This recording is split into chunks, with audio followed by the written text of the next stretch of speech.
Programme में एक बार फिर खुशामदीद। अली ज़फ़र साहब, ये जो खान साहब की उस पोस्ट के मुताबिक जो तहरीक चलेगी, आप समझते हैं कि इस मरतबा PTI ने ये फ़ैसला किया है कि अब अगर तहरीक चलेगी तो इसके नताइज आने तक ही वापस जाया जाएगा?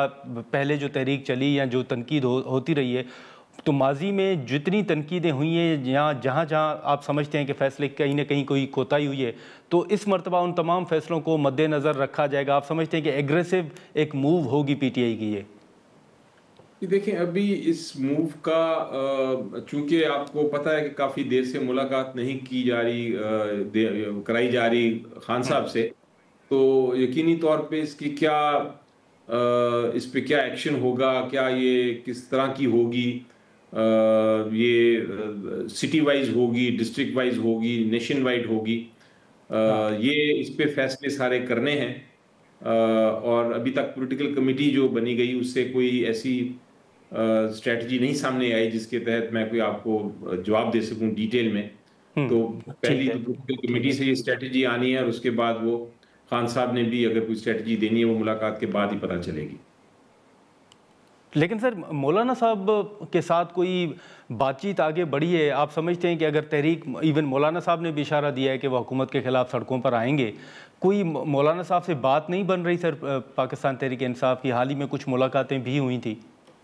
जी, हाल में मुलाकातें हुई थी। बहुत से जो कॉमन ग्राउंड्स थी वो तो जो मुश्तरका ग्राउंड्स थी, जो आइन के खिलाफ जो कार्रवाई कर रही है हुकूमत, जो बुलडोज कर रही है कवानीन अमेंडमेंट्स, उनके खिलाफ इस किस्म की बातों पे तो काफ़ी हद तक हमारी बात हुई थी और कंसेंसस भी है।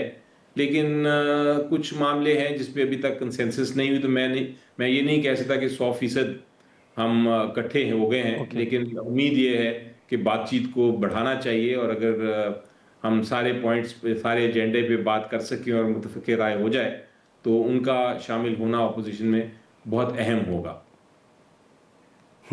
ठीक है सर, एक आखिरी सवाल होगा कि ये जो कौमी कॉन्फ्रेंस में ही एक मुतालबा किया गया था कि जो ISF का हिस्सा बनने के हवाले से अपोजिशन जमातें जो हैं उनको भी एतमाद में लिया जाए। चकदी साहब ने ये कहा है। ओवरऑल हाल ही में एक मार्को रूबियो का स्टेटमेंट था, यकीनन आपकी नज़र से भी गुजरा होगा।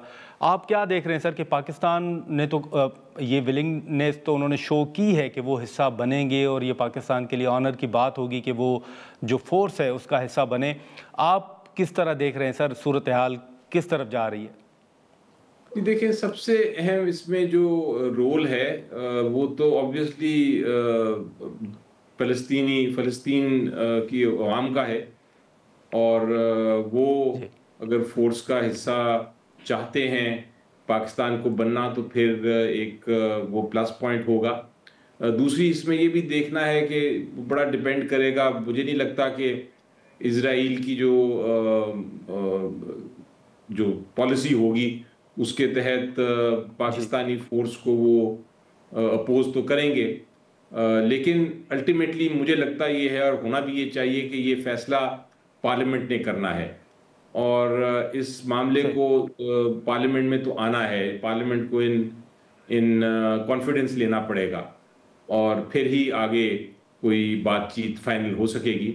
लेकिन फिलहाल कबल अज़ वक्त है, इसको देखना है कि फॉर्मल रिक्वेस्ट आती हैं अथॉरिटीज़ की तरफ से, जो रेलिवेंट स्टेक होल्डर्स हैं उनकी तरफ से, तो फिर उसको मज़ीद आगे देखेंगे। लेकिन जैसा मैंने कहा कि बेसिकली जब पार्लियामेंट में मामला आएगा तो वहाँ आके डिबेट होनी चाहिए। अच्छा अली ज़फ़र साहब, आप समझते हैं कि ये मामला पार्लियामेंट में आएगा?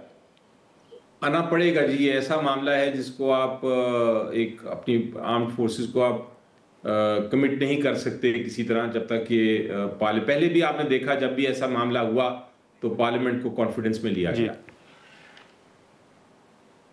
चलें ठीक है अली ज़फ़र साहब, बहुत शुक्रिया वक्त निकालने का। Thank you so much. नाज़रीन, पाकिस्तान तहरीक इंसाफ के सेनेट में पार्लिमानी लीडर सेनेटर अली ज़फ़र साहब की गुफ्तगू आपने सुनी। वो ISF के हवाले से हो या पाकिस्तान तहरीक इंसाफ के जो अपने फ़ैसले हैं, जो एहतजाज के हवाले से एक स्ट्रेटजी सामने आई है कि अब पाकिस्तान तहरीक इंसाफ जो है वो तहरीक चलाने जा रही है। ये भी एक सवाल उठ रहा था कि एक तरफ चकदी साहब को मैंडेट तो दिया गया है कि वो मुज़ाकरात भी करेंगे, वो अपनी हिकमत अमली जो है उसका भी ऐलान करेंगे, लेकिन हिकमत अमली जब मुज़ाकरात के हवाले से सामने आई तो फिर दूसरी तरफ तहरीक चलाने की बात सामने आ गई है। तो अब क्या सवाल यही उठ रहा था जो हमने अली ज़फ़र साहब के सामने भी रखा कि अचकज़ई साहब के पास ये मैंडेट है या नहीं है, उनकी उस हवाले से गुफ्तगू आपने सुनी। यहाँ पर एक मुख्तसर सा ब्रेक लेंगे और ब्रेक के बाद कैसर अहमद शेख साहब हमें ज्वाइन करेंगे।